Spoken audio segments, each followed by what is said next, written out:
Dear students, in this class, we will discuss in detail arrays concept in data structures. So, why we introduced arrays and what is the purpose of arrays and what will we perform various operations in arrays. So, let us enter into the world of arrays. Before analyzing and discussing about arrays, we have a familiar idea about variable. What is variable? A variable is nothing but the name of a memory location. Okay. What is the purpose of variable? To store a value or a single value at a time. To store a single value at a time. ఒకేసారి ఒక memory location లో ఒక value store చేసుకోవడానికి variable అనేటువంటి ని మనం ఉపయోగిస్తాం concept ని. సిలో కానీ జావాలో కానీ ఏ ఇతర ప్రోగ్రామింగ్ లాంగ్వేజ్ లోనైనా సరే వేరియబుల్స్ ని క్రియేట్ చేయాలి లేదా వేరియబుల్స్ ని డిఫైన్ చేయాలి అనుకుంటే కనుక మనకి డేటా టైప్స్ అనేటువంటి కాన్సెప్ట్ తెలిసి ఉండాలి.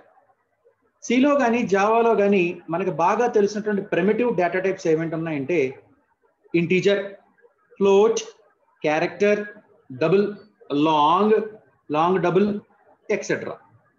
సో ఒక ఇంటీజర్ వాల్యూని నేను స్టోర్ చేసుకుందాం అనుకున్నా. ఇంట్ ఏ అని డిక్లేర్ చేసుకుంటాను. ఇంట్ ఏ అని చెప్పేసి డిక్లరేషన్ చేసుకుంటా. దీన్ని వేరియబుల్ డిక్లరేషన్ అంటాం. So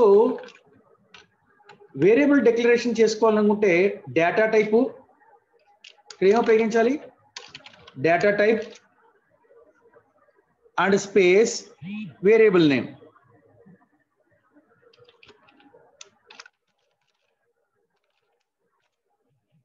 data type space variable name చెప్పేసి ఇవ్వాలి. ఓకే. సో ఎగ్జాంపుల్ ఏంటంటే ఇదిగో ఇది ఇలాగా ఎగ్జాంపుల్ ఇది. ఓకే. ఇలా అన్నప్పుడు ఏం జరుగుతుంది? It creates a memory location with 2 bytes. 2 bytes ని ఎందుకు అన్నామండి? ఇక్కడ ఇంటీజర్ అనేది 2 bytes ఆఫ్ మెమరీని అలొకేట్ చేస్తుంది. కాబట్టి ఇక్కడ మనం 2 bytes ఆఫ్ మెమరీ అలొకేట్ అవుతుంది కాబట్టి ఏ అనేటువంటి వేరియబుల్ కి 2 bytes ఆఫ్ మెమరీ అలొకేట్ చేస్తుంది. It creates a memory location with 2 bytes named as a. A అనేటువంటి పేరుతోటి ఒక మెమరీ లొకేషన్ ని క్రియేట్ చేస్తుంది. Okay. So the main purpose of variable is used to store single value at a time. ఇక్కడ definition, advantage, disadvantage అన్ని ఒకటే. We can store only one value at a time. Only one value at a time. For example, if we wanted to store 5 values,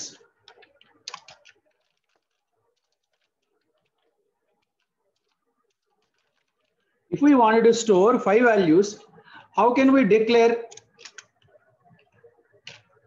here? Int a comma b comma c comma d comma e. So at the same time, while we are using either scanf or system.out.println or scanner object, input method ఉపయోగించేటప్పుడు 5 variables కి కూడా మళ్ళీ 5 control strings వాడాలి. C programming language లో అయితే. అదే జావాలో అయితే కనుక 5 వేరియబుల్స్ కి కూడా మనం ఇన్పుట్ తీసుకోవాలి. ఓకే. సో ఇక్కడ మనకి మోర్ దాన్ 1 వాల్యూ స్టోర్ చేయవలసి వస్తే దీంట్లో మనం ఒక్కొక్క వాల్యూకి కూడా ఒక్కొక్క వేరియబుల్ ని క్రియేట్ చేయాలి. So this is the major disadvantage which we face with variables. But to overcome this problem we introduced arrays. What is meant by array? So the main purpose of array is used to store multiple values. To store multiple values in a single variable.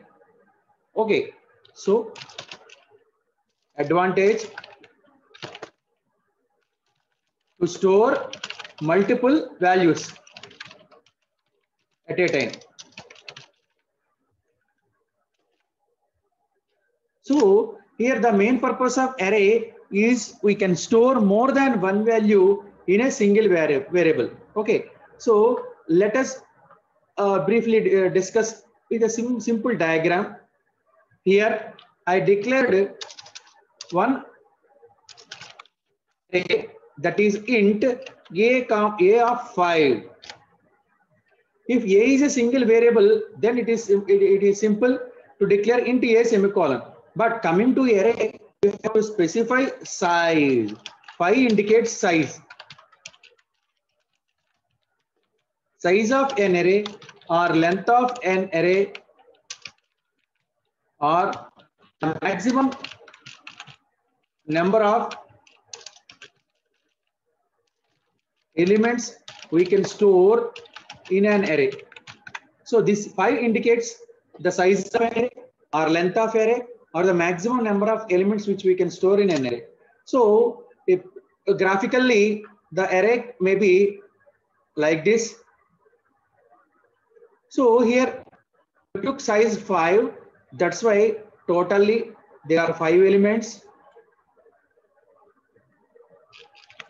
Okay, so an array with 5 multiplications. Okay.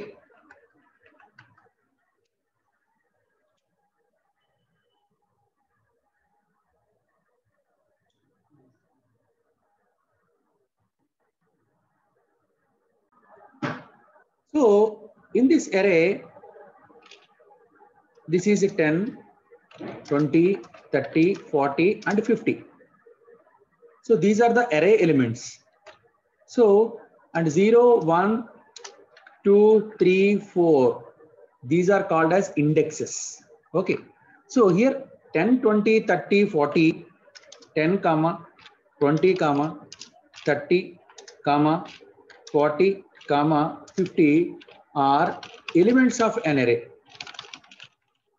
And 0, 1, 2, 3, 4 are called as indexes, subscripts, indexes or subscripts. So ఇక్కడ మనకు కనిపిస్తున్నటువంటి అరేలో 0, 1, 2, 3, 4 అనేటువంటి వాటిని ఏమంటా ఉంటే indexes లేదా subscripts అంటాం. 10, 20, 30, 40, 50 ఏమంటా ఉంటే అరే యొక్క ఎలిమెంట్స్ అంటాం. ఓకే, ఇందులో చూడండి అరేకి సంబంధించి మనకి కొన్ని టెర్మినాలజీస్ ఖచ్చితంగా రావాలి. టెర్మినాలజీస్ ఏంటి? ఆ టెర్మినాలజీస్ ఏంటంటే ఇక్కడ రాద్దాం.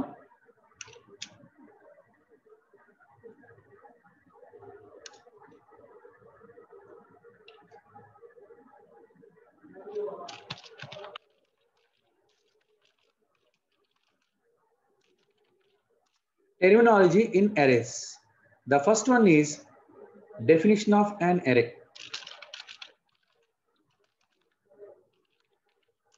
Next, a declaration of an array. And what about initialization? Initialization of an array. And the next one is array size, array name, array size, lower bound, upper bound, index or subscript, index or subscript. Next one is base address, and the next one is effective address, lower bound, upper bound is also called as max array. Max array, effective address, and the next one is types of arrays.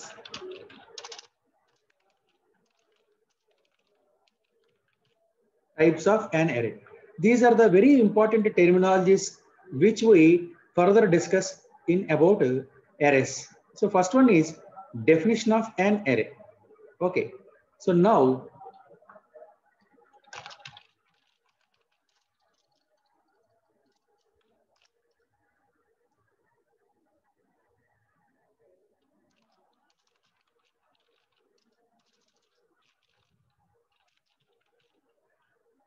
అరేకి సంబంధించి definition ఏం చెప్తాం అంటే an array is a sequential set of memory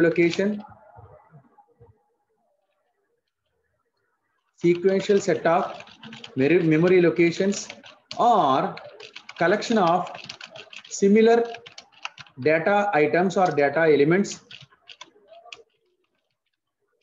stored in okay.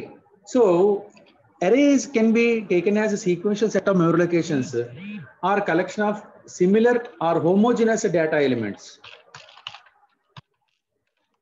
Homogeneous data items or elements. Example చూద్దాం. Example int a of 5 అని చెప్పేసి అన్నాం. ఇక్కడ int a of 5 అని చెప్పేసి డిక్లేర్ చేసుకున్నప్పుడు మీరు పైన అబ్జర్వ్ చేయండి, ఇక్కడ ఇలాంటి అరే ఒకటి క్రియేట్ అవుతుంది.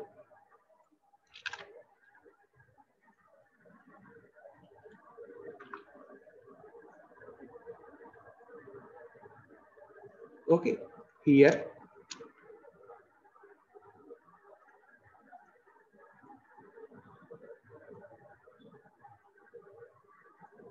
okay, now ఈ ఇండెక్సెస్ ఇక్కడ తీసేస్తున్నాను, పైన పెడతాను 0 1 2 3 4. so these are the indexes.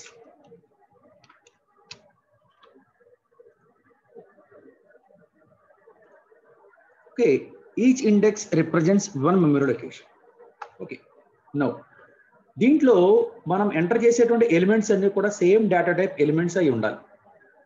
ఎందుకు అంటే ఇక్కడ మనం ఏమైనా డిక్లేర్ చేసుకున్నాం, ఇంట్ ఏ ఆఫ్ 5 అని చెప్పేసి డిక్లేర్ చేసుకున్నాం. సో ఇక్కడ అరేకి సంబంధించి మనకు ఒక ఖచ్చితంగా గుర్తుపెట్టుకోవాల్సిన పాయింట్ ఏంటంటే all elements in an array should be integers. That's what we call as homogeneous. అరేలో మనకి ఒక రిస్ట్రిక్షన్ ఏంటంటే అరేలో మనం ఎంటర్ చేసే ప్రతి ఎలిమెంట్ కూడా దీంట్లో ఖచ్చితంగా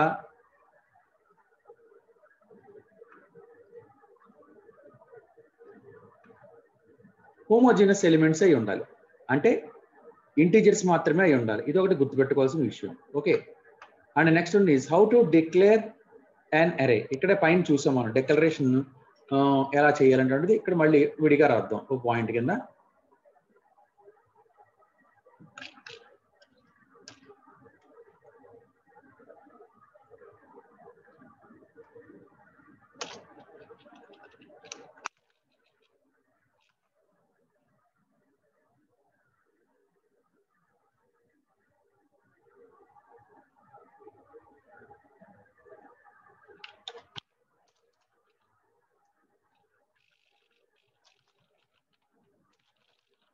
డిక్లరేషన్ అరే. అరే డిక్లరేషన్ చేయాలంటే కనుక మనకి ఖచ్చితంగా మనకి ఏం తెలియాలంటే data type, primitive data type అండి. అంటే ఇంటీజర్ కానీ ఫ్లోట్ కానీ క్యారెక్టర్ కానీ ఇవన్నమాట data type. And next one is మనకి ఏం తెలియాలి, అరే name. At the same time square bracket లో అరే యొక్క సైజుని ఇండికేట్ చేస్తాం. దీనికి ఇలా అరే యొక్క సైజు, దీన్ని సింటాక్స్ అంటాం. అంటే ఏ విధంగా డిక్లేర్ చేయాలని చెప్పేదాన్ని సింటాక్స్ అంటాం. వాట్ అబౌట్ ఎగ్జాంపుల్ పైన చూసాం, ఇంటీజర్ ఏ కామా 5 అని చెప్పి డిక్లేర్ చేసుకున్నాం. ఇంట్ ఏ ఆఫ్ 5 అని చెప్పేసి అరే డిక్లరేషన్ చేసుకోవాలి. Okay, now what about initialisation. Initialisation అంటే అరేని క్రియేట్ చేసినప్పుడే మనం వాల్యూస్ ఇనిషియలైజేషన్ చేయడానికి, అంటే వాల్యూస్ని ఇవ్వడానికి ఏమంటాం అంటే ఇనీషియలైజేషన్ అంటాం.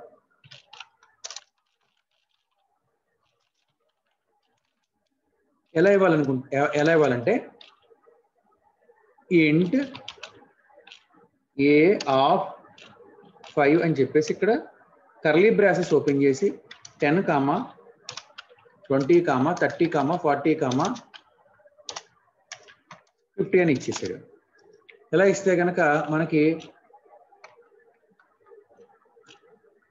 అరే ఇనిషియలైజేషన్ అవుతుందన్నమాట.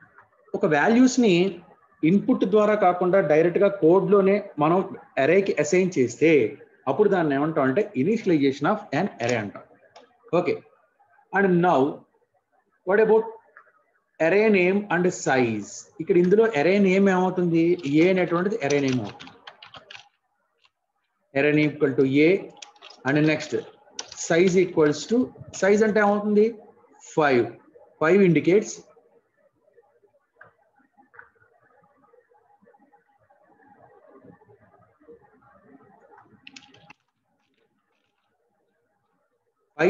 size of an array or length of an array or the maximum number of elements which we can store in array. And the next one is what about lower bound? ఇక్కడ ఒకసారి మనం ఈ example మనం చూసినట్లయితే ఈ example లో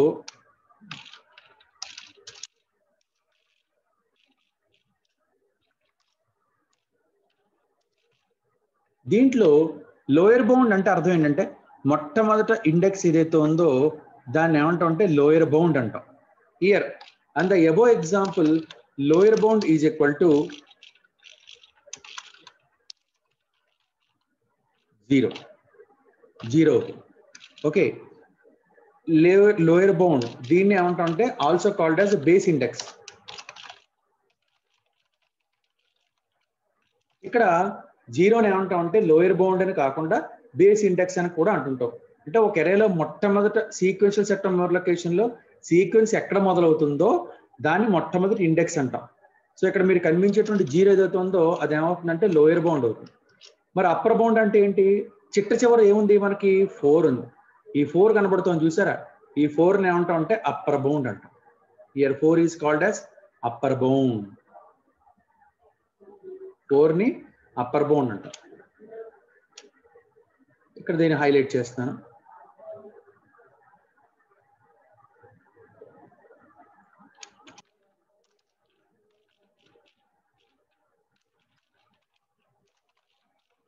Upper bound is equal to 4, also called as max array.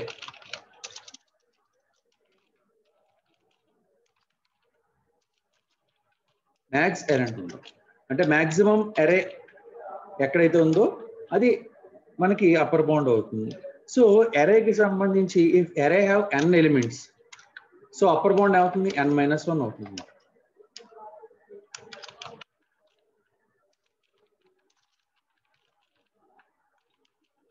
n elements ఉంటే కనుక అరేలో అప్పర్ బౌండ్ ఏమవుతుందంటే n-1 అవుతుంది. అప్పర్ బౌండ్ ఏమవుతుందంటే n-1 అవుతుంది. ఒక అరేకి సంబంధించి n ఎలిమెంట్స్ ఉంటే అప్పర్ బౌండ్ ఎప్పుడు కూడా n-1 అవుతుంది అనమాట. గుర్తుపెట్టుకోవాల్సిన విషయం. ఎందుకంటే ఇండెక్స్ ఎక్కడ మొదలైంది? 0 దగ్గర నుంచి స్టార్ట్ అయింది కాబట్టి lower bound base index, upper bound ఎప్పుడు కూడా n-1 అవుతుంది. దీంట్లో నెక్స్ట్ ఇండెక్స్ ఆర్ సబ్స్క్రిప్ట్స్. మీకు పైన కనబడుతున్నటువంటి 0, 1, 2, 3, 4 are called as indexes or subscripts. అంటే సబ్స్క్రిప్ట్స్ అంటాం. And next one is very very important, base address. అసలు బేస్ అడ్రస్ అంటే ఏంటి? మీరు ఇక్కడ గమనించినట్లయితే మనకి ర్యామ్ లో ఆపరేటింగ్ సిస్టమ్ ఏం చేస్తుందంటే ప్రతి మెమరీ రిలేషన్ కి కూడా ఒక అడ్రస్ అనేది స్పెసిఫై చేయడం జరుగుతుంది. ఉదాహరణకి ఇక్కడ 10 అని ఉంది కదా, ఈ 10 అనే మెమరీ లొకేషన్ కి సంబంధించి ఇక్కడ కూడా మీకు వేరియబుల్ మీరు అబ్జర్వ్ చేయండి. ఒక వేరియబుల్ ని క్రియేట్ చేసినప్పుడు మీకు ఖచ్చితంగా ఆ వేరియబుల్ కి అడ్రస్ అనేది ఉంటుంది అనమాట. ప్రతి వేరియబుల్ కి కూడా మెమరీ లొకేషన్ కి అడ్రస్ అనేది ఉంటుంది. ఇక్కడ కూడా అంతే. ఉదాహరణకి ఈ 10 అనే ఉండేటువంటి అడ్రస్ 210 అనుకుందాం, లేదా 220 అనుకుందాం. ఓకే, అంటే 200 అనుకుందాం. అంటే దీన్ని బేస్ అడ్రస్ అంటాం. This is called as a base address. ప్రతి మెమరీ లొకేషన్ కి కూడా అడ్రస్ ఉంటుంది. Okay, operating system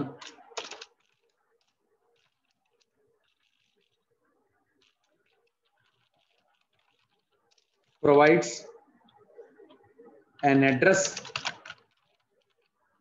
to every memory location. So ప్రతి మెమరీ లొకేషన్ కూడా అడ్రస్ అనేది ఇవ్వడం జరుగుతుంది అన్నమాట. ఇక్కడ 200 అనేది ఏమవుతుందంటే బేస్ అడ్రస్ అవుతుంది. Okay, address which is assigned to first memory location in అరే అయ్యి 200 is called as base address. ఇక్కడ మీకు కనబడుతున్నటువంటి దాన్ని ఏమంటారంటే బేస్ అడ్రస్ అంటాం. ఇక్కడ 200 ఏమవుతుంది? బేస్ అడ్రస్ అవుతుంది దీంట్లో. ఓకే, ఇంకా 200 తర్వాత ఈ సీక్వెన్షియల్ మెమరీ లొకేషన్ కదా, అందరం ఏమనుకుంటాం, ఈ తర్వాత 201, ఇది 202, 203, నెక్స్ట్ 204 అని అనుకుంటాం. కానీ తప్పు. ఎందుకంటే ఇవన్నీ ఇంటీజర్ వేరియబుల్స్ కాబట్టి ప్రతి ఇంటీజర్ వేరియబుల్ లో కూడా 2 bytes ఆఫ్ మెమరీ అలొకేట్ అవుతుంది. అంటే ఇక్కడ మీకు కనిపిస్తుంటే 10 ఒక మెమరీ లొకేషన్ అయినా ఇది 2 bytes ఆఫ్ మెమరీ అలొకేట్ అవుతుంది. అంటే 200 ఒక బైట్ అంటే ఒక మెమరీ లొకేషన్, ఒక మెమరీ లొకేషన్ అంటే ఒక అడ్రస్ ఉంటుంది. ఇక్కడ 2 bytes కాబట్టి వరుస 2 bytes దీనికి అలొకేట్ చేయబడి ఉంటాయి. అంటే 200, 201 కూడా 10 కి సంబంధించిందే. అంటే ఖచ్చితంగా 20 ఏమవుతుంది, 202 అవుతుంది. దీనిదేమో 204 అవుతుంది. వీటికి 206 అవుతుంది, ఇది 208 అవుతుంది. ఎలా చెప్పగలుగుతున్నాం? ఇవన్నీ సీక్వెన్షియల్ మెమరీ లొకేషన్సే కదా. మొట్టమొదటి అడ్రస్ నేను చెప్పగలిగితే ఇవి each and every memory location 2 bytes occupy అవుతుంది కాబట్టి తర్వాత మనం చెప్పగలుగుతాం ఈజీగా. తర్వాత 202 అండి, 204 అండి, 206 అండి, 208 అని చెప్పేసి.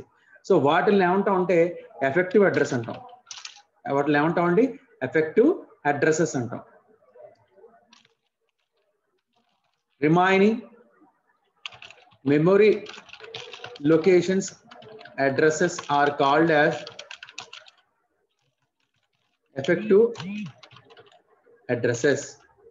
ఓకే, వాటిని మిగతా వాటిని ఏమంటాం అంటే ఎఫెక్టివ్ అడ్రసెస్ అంటాం. ఇక 202, 204 that is 202, 204, 206, 208 are called as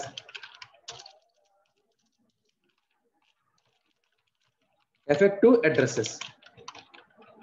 వాటిని ఏమంటాం అంటే ఎఫెక్టివ్ అడ్రసెస్ అంటాం. సో ఫార్ములా ఏంటంటే effective address is equal to base address plus index into size. Index into size. మనం బేస్ అడ్రస్ తెలిస్తే we can find effective address using base address, effective address with base address using following formula. ఏంటది? EA equal to base address plus index into size. Example, for example నాకు third memory location అంటే ఇగో ఈ third memory location యొక్క address కావాలి. To find effective address of index 3 ఎలా calculate చేయాలి? Effective address calculate చేయాలంటే base address ఎంత మనకు అందరికీ తెలుసు. బేస్ అడ్రస్ 200 ప్లస్ మనకి ఏ ఇండెక్స్ ఫైండ్ అవుట్ చేయాలి? 2. So each and memory location ఎన్ని సైజ్ ఎన్ని బైట్స్ ఆక్యుపై చేస్తుంది? సైజ్ మీన్స్ బైట్స్ అన్నమాట. 2 bytes ఆక్యుపై చేస్తుంది. ఓకే, సైజ్ 2 bytes ఆక్యుపై చేస్తుంది. ఇండెక్స్ ఎంత? 3 కదా, 3*2. సో ఎంత అవుతుంది? 206 అవుతుంది. ఎంత అవుతుందండి? 206 అవుతుంది. అవునా కదా? చూద్దాం. ఇది 206 వచ్చిందా రాలేదా? సో ఇక్కడ మనం ఈ మెమరీ లొకేషన్ ఫైండ్ అవుట్ చేయడానికి చాలా ఈజీ అన్నమాట.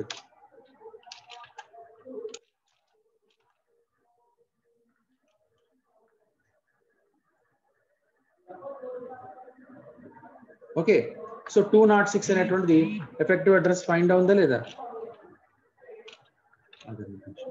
ఓకే,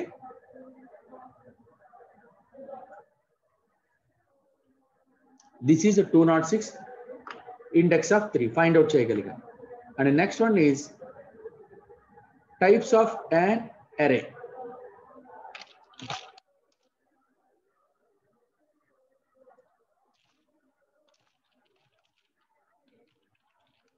అరేలో 2 రకాల అరేస్ ఉన్నాయి. Linear arrays or non linear arrays. Arrays and linear arrays and non linear arrays 2 రకాలుగా డివైడ్ చేశారు. లీనియర్ అరేస్ అంటే అర్థం ఏంటంటే single dimensional arrays linear arrays అంటే.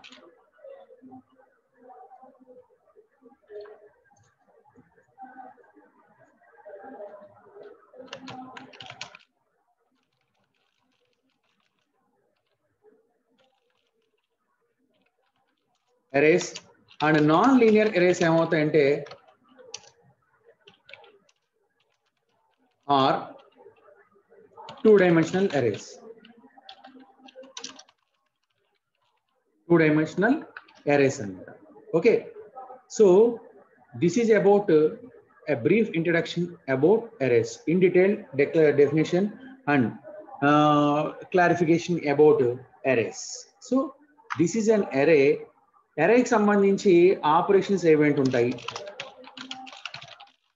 Array operations are very important. Traversing an array. Traversing అంటే visiting an element అన్నమాట. Traversing అంటే అర్థం ఏంటంటే visiting an element. And next one is insertion, deletion, searching, sorting, merging. So traversing, insertion, deletion, searching, sorting and merging. ఇవి array operations. ఇందులో మనకి procedures ఉంటాయి. ప్రతి దానికి కూడా మన ప్రొసీజర్స్ ఉంటాయి. Okay, we learn about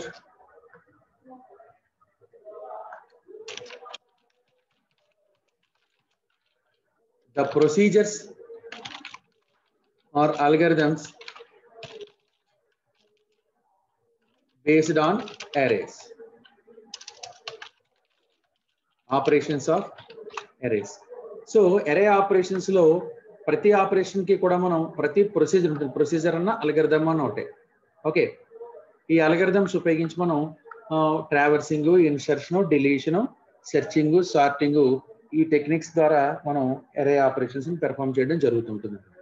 okay, in next class we will go further into procedure about the traversing of an array. Okay, thank you.